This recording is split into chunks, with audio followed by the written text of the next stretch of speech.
Rowan Atkinson has spent decades making the whole world laugh. But what most people don't realize is that even the biggest celebrities couldn't keep it together when he was around. Here are his best moments. I did a movie quite a while ago called Mr. Bean's Holiday. Oh, yes. In which Mr. Bean...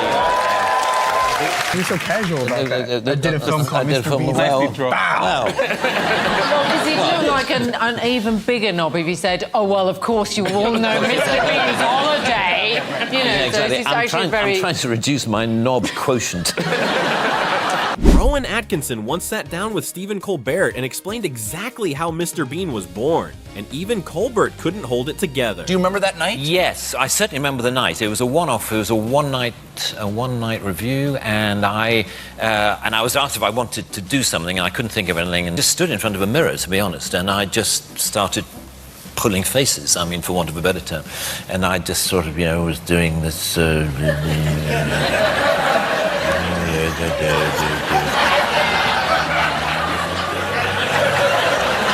And then there was this idea of having a card. Have you got anything that I could... Hey, I'm just going to...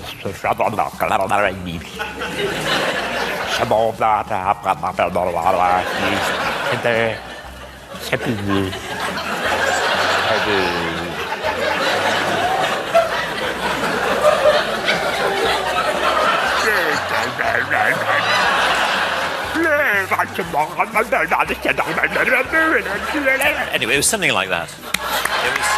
I'm sure the first question that everybody would like to ask you is this. Funny name, Elton. How did you come by it? Well, I used to be in a band, and I wanted to become a singer in my own right, and I wanted to choose a name, and the saxophone player in the band was called Elton, so I chose that name. Hmm? Did you ever consider John Elton?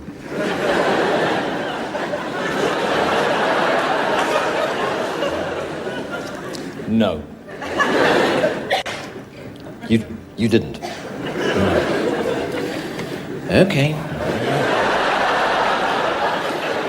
Right, well, let's start with those early albums, then. One of which I believe was called simply Elton John. Yes, that's correct. And you didn't feel awkward with the name at all? I thought it sounded great, and, you know, I thought people would be more interested in the music rather than the name.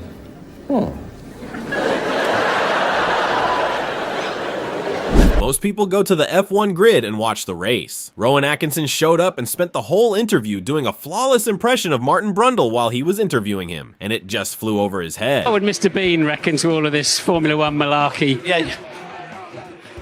Well, he would enjoy it very much because he's a car enthusiast, as you know. Oh, that's right. Yeah, he had some magnificent cars, didn't he? Cars, then he'd enjoy it. But anyway, it's fantastic to be here. I'm a guest of George Russell, which is, you know, it wasn't planned for me to be here on a weekend, you know, when he got pole, but here we are. Rowan Atkinson name-dropping. Whatever next? Oh, I know. I'm here as a matter of fact, as a guest of George Russell. So. Oh, fantastic. So that's how privileged I am. I did a credit card commercial in New York a few years ago, and it was a story in which I had to play a bungling British secret agent. And there's this beautiful woman gets out of a limo in the middle of New York, and he sees her. And this scene was when I had to look at her as if I'd just fallen in love with her. Right. And the director said, just imagine that you've just seen your wife for the first time. And my wife happened to be on set at the time. And she said, no, that won't work. Tell him to look at her as if she's his new Aston Martin. Oh, well. And then it'll work. Oh, that'll work. And she was right. It inspired me no end. I looked at her like no woman has ever been looked at. Really? Can you give us that look? I'm curious. Yeah.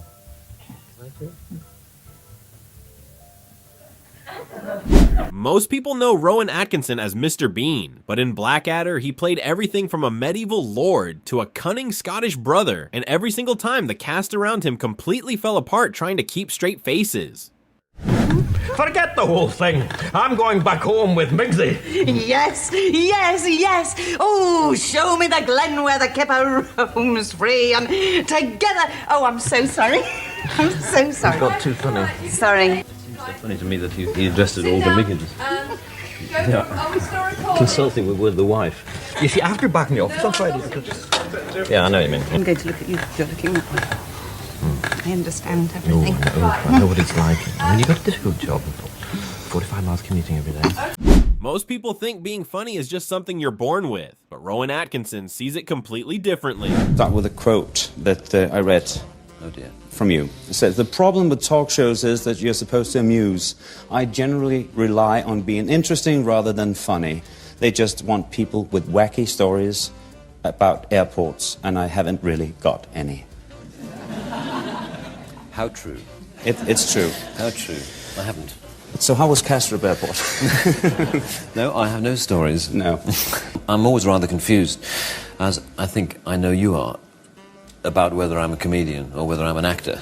No. You know, or whether No, I'm an not actor. confused at You're not all, confused no. at all? Oh, well, I'll stop talking. I know you're boring now, and I know you will exactly. consider...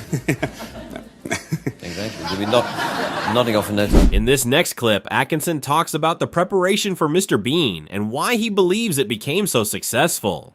It was based actually on a visit or a holiday in Venice that I had in 1985, quite a long time ago. Wouldn't it be fun, because I had already started exploring just doing purely visual comedy. I'd explored it on stage, and I was interested in trying to put visual comedy through the character of Mr. Bean on TV.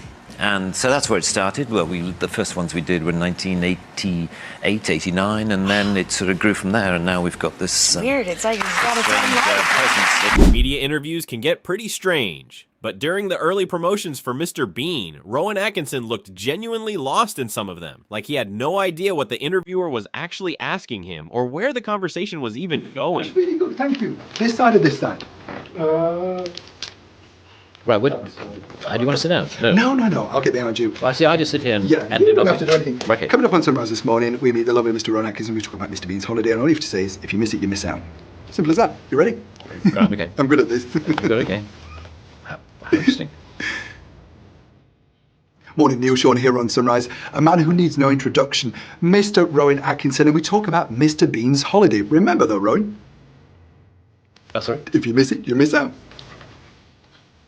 Do you mind doing that again? Yeah, okay. Morning, Neil Sean here on Sunrise. This morning we meet Mr. Rowan Atkinson and we talk all about Mr. Bean's holiday. Remember though, Rowan? What? If you miss it, you miss out. Oh, yes. Don't miss Rowan Atkinson on Sunrise this morning. You want to look at it? Look at what? Are we allowed? I don't know. I've just lost all contact with reality. I remember early on in the life of Mr. Bean getting lots of letters from people saying, "Oh, I'd love to have dinner with Mr. Bean. How hilarious that would be." He's a very, very selfish individual. He's a child. I love your work, I have to say, but the thing that I loved the most, Blackadder. Oh, right, good. Elizabethan Blackadder. Right. You became a sex symbol because of that. Oh, pish. No, it's not oh pish. It's true. Look at it. Yes. It was just the whole persona, and you really suited the outfit. I have to say. Yeah, that costume. Yeah, sadly, I haven't had occasion to wear. Crisis, Baldrick, crisis! No marriage, no money, and more bills. For the first time in my life, I've decided to follow a suggestion of yours. If I may make so bold, a major crisis has arisen in your affairs.